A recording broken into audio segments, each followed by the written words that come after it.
Hi అండి. ఈరోజు మనం చికెన్ మసాలా గ్రేవీ కర్రీ ఎలా తయారు చేసుకోవాలో చూద్దామండి. దానికి కావాల్సిన పదార్థాలు చికెన్, ఉల్లిపాయ, టమాటో పేస్ట్, ఒక ఉల్లిపాయ, సాల్ట్, తర్వాత జీడిపప్పు, దోసపప్పు, కొంచెం కొబ్బరి, కొంచెం గసగసాలు వేసి నానబెట్టుకున్నానండి. ఇవి మనం పేస్ట్ చేసుకోవాలి. కారం, కొత్తిమీర, కరివేపాకు, ధనియాల పొడి, చికెన్ మసాలా, పసుపు, ఆయిల్, ఇవన్నీ కావాల్సిన పదార్థాలు. ఇప్పుడు మనం తయారీ చేసుకునే విధానం చూద్దామండి. ఇప్పుడు కావాలి కొంచెం నిమ్మరసం పిండుకొని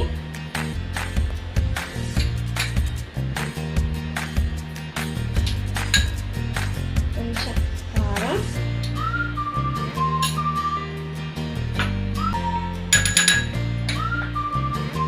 కొంచెం సాల్ట్ వేసి చికెన్ బాగా కలుపుకోవాలండి. ఇదిగోండి చికెన్ మనం కలిపి పక్కన పెట్టుకున్నాం కదా.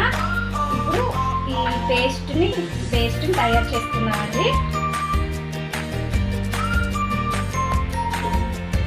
ఇవన్నీ పేస్ట్ చేసుకున్నాం కదా, పేస్ట్ చేసుకుని పక్కన పెట్టుకున్నాం. ఇవన్నీ దాన్ని మేము గరం మసాలా చెప్పడం మర్చిపోయాను. ఇవన్నీ ఉంది కదా గరం మసాలా పొడి. ఇది ఒకసారి ఇవన్నీ చూడండి. చికెన్ బాగా కలుపుకొని పక్కన పెట్టుకున్నాను. ఉప్పు, కారం, పసుపు, కొంచెం నిమ్మరసం వేసి కలుపుకొని పెట్టుకున్నానండి పక్కన. ఇప్పుడు మనం తయారీ విధానం చూద్దామండి. కొంచెం ఆయిల్ పోస్తున్నామండి. కొంచెం ఇవన్నీ సరిపడంత ఆయిల్ వేసుకున్నాం కదా. ఇప్పుడు ఇందులో కొంచెం జీలకర్ర వేసుకున్నామండి. ఇది అయిపోయిన తర్వాత ఇందులోనే కొంచెం పచ్చిమిరపకాయలు, ఉల్లిపాయలు వేసుకుందామండి.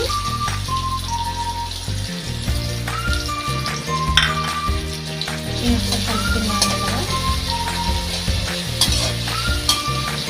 కొంచెం బాగా ఫ్రై అయినంత వరకు ఉంచుకుందామండి ఆనియన్స్ని. ఇదిగోండి అల్లం వెల్లుల్లి పేస్ట్ కొంచెం వేసుకుందామండి ఇందులో.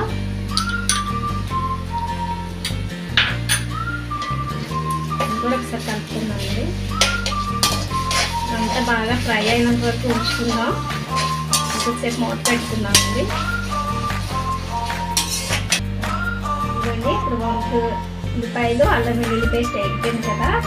ఇప్పుడు మనం అందులో టమాటా పేస్ట్ చేసి ఉంచుకున్నాం కదండి, అది వేసుకున్నామండి. కొంచెం వేగినంత వరకు కలుపుకుందామండి. కొంచెం ఎక్కువగానే మనం పేస్ట్ చేసి పెట్టుకున్నాం కదా కొబ్బరి, అవన్నీ ఆ పేస్ట్ వేసుకున్నామండి. ఇది మసాలా కర్రీ కదండి, పేస్ట్ వేసుకుంటే చాలా బాగుంటుంది. ఇదిగోండి ఫ్రై అయిపోయింది కదా. ఇవన్నీ బాగా దగ్గరగా ఫ్రై అయిపోయింది. ఇప్పుడు ఇందులో మనం చికెన్ వేసుకున్నామండి. ఇందులో నానబెట్టుకున్నాం కదా మనం.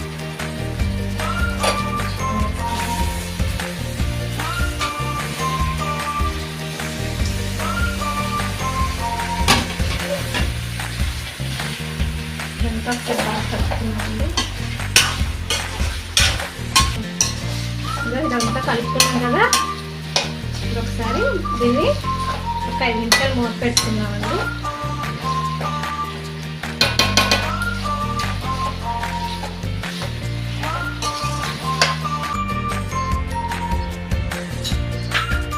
ముందే మనం కొంచెం కారం, ఉప్పు అన్నీ కలిపి పెట్టుకున్నాం కదా చికెన్లో. ఇంకొకసారి చూసుకుందామండి ఎంత పడతాయో చికెన్లో. కారం, ఉప్పు అవన్నీ చూసుకొని బాగా కలుపుకొని, నాకు కొంచెం సాల్ట్ పడుతుంది. కొంచెం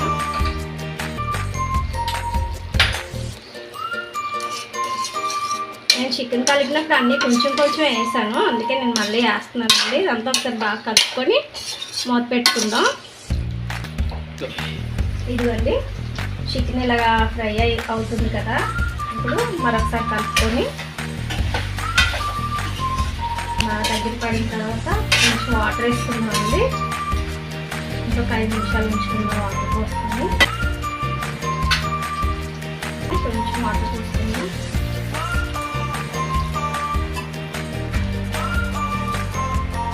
ఒకసారి కలుపుకొని ఒక 5 నిమిషాలు మూత పెట్టుకుందాం. గ్రేవీ చాలా టేస్ట్గా ఉంటుందండి, చాలా బాగుంటుంది గ్రేవీ.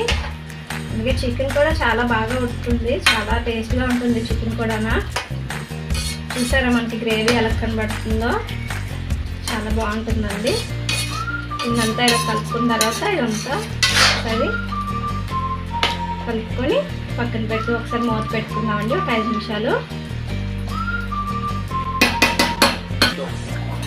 ఒక 5 నిమిషాల తర్వాత మూత తీసి చూసుకుంటే ఇలా ఉడుకుతుందండి. ఇప్పుడు ఇందులో మనం కొంచెం ధనియాల పొడి,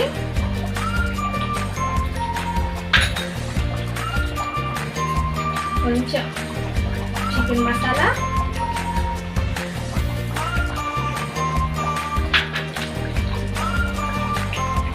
కొంచెం గరం మసాలా పొడి, కొంచెం ఇవన్నీ వేసుకున్నాం కదా.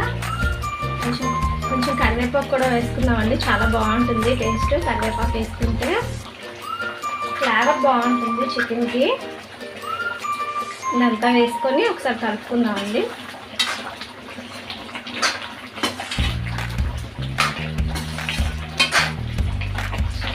మసాలాలన్నీ వేసుకున్నాం కదా. ఇప్పుడు చికెన్లో మొత్తం మసాలాలన్నీ వేస్తామండి.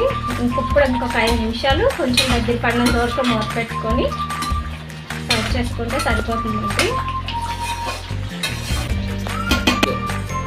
ఇదండి దగ్గర పడిపోయింది కదా చికెన్ మొత్తం, గ్రేవీ చికెన్ అంతా దగ్గర పడిపోయిందండి. ఇప్పుడు ఇందులో కొంచెం కొత్తిమీర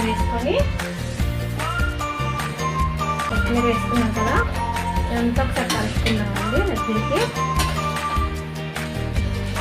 చూడండి బాగా దగ్గర పడిపోయింది.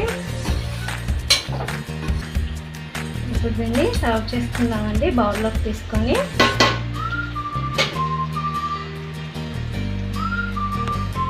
ఇగోండి మనకి రెడీ అయిపోయిందండి చికెన్ గ్రేవీ మసాలా కర్రీ అండి. ఇది మనకి రైస్లోకి, రొటీస్లోకి, బిర్యానీలోకి దేంట్లోకైనా బాగుంటుందండి. గ్రేవీ చాలా బాగుంటుంది. ఈ వీడియో మీకు నచ్చినట్టయితే లైక్ చేయండి, షేర్ చేయండి. మా ఛానల్ సబ్స్క్రైబ్ చేయడం మాత్రం మర్చిపోకండి. Thank you.